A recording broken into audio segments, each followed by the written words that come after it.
Vamos ver o que deu no motorzinho aqui. O motorzinho parece que tá falhando, viu? Tá fazendo um barulho estranho.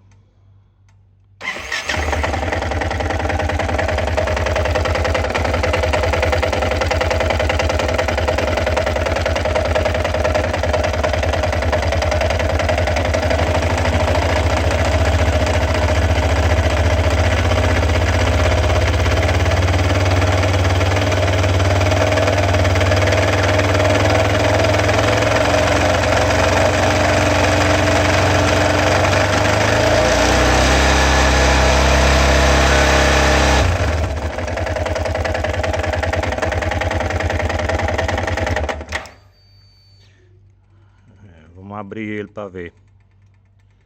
Vamos abrir e ver o que é.